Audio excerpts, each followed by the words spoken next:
What is the story behind the logo that you use in your intros? Where did it come from? That logo is called The Meaning of Music, and it's actually a sculpture that I made in 1985 that's about 5.5 feet by 5.5 feet and about 8 inches thick, and it's made out of foam core, which is this.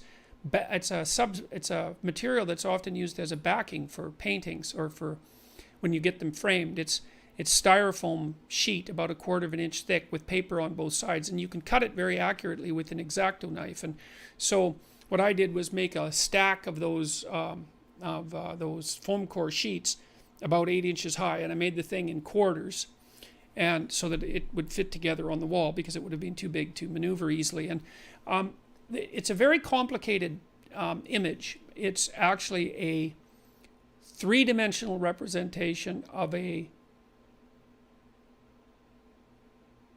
two-dimensional representation of a four-dimensional object. And that four-dimensional object you could think of as, it's a representation of time and space. And I can tell you, I kind of have to hint at what the painting means, or the sculpture. It means the same thing that music means. You know how music unfolds and then something else unfolds within it, and then it unfolds again within it, like a rose opening into the day.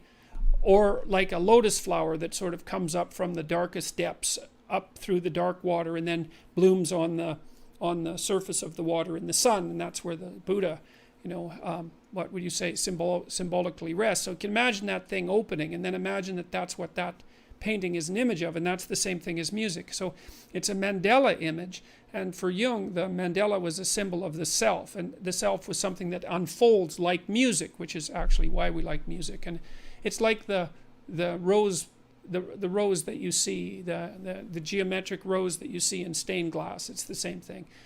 That's the stained glass window that Pinocchio's reprehensible compatriot, what's his name, Lampwick, breaks when he's in Pleasure Island, and he throws a rock to destroy the model home and to demolish the substructure of Western civilization. And so I had a very intense religious experience at one point when I was contemplating that. So when I drew the image to begin with, I drew it in about 10 minutes, kind of rough, and then I used a straight edge to straighten it all out, and a protractor or a compass to make the curves. But I drew it very quickly, and I'd been reading Jung a lot at that point, like for months of intense reading, and that image sort of popped out of me very suddenly. But it took about 3 months to make the actual image, and then I had only 1/4 of it hanging on my wall because it was so big.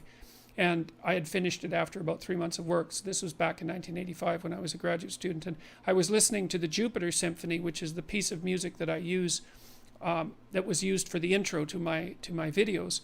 And it's a Mozart symphony. And this happened, man. So this happened. So I was really watching that mandala, that quarter mandala that I had made intensely. And listening to the music, trying to understand what the music was signifying, because music has intrinsic meaning, which is a very strange thing. Now, part of the reason for that is that language has meaning, and our language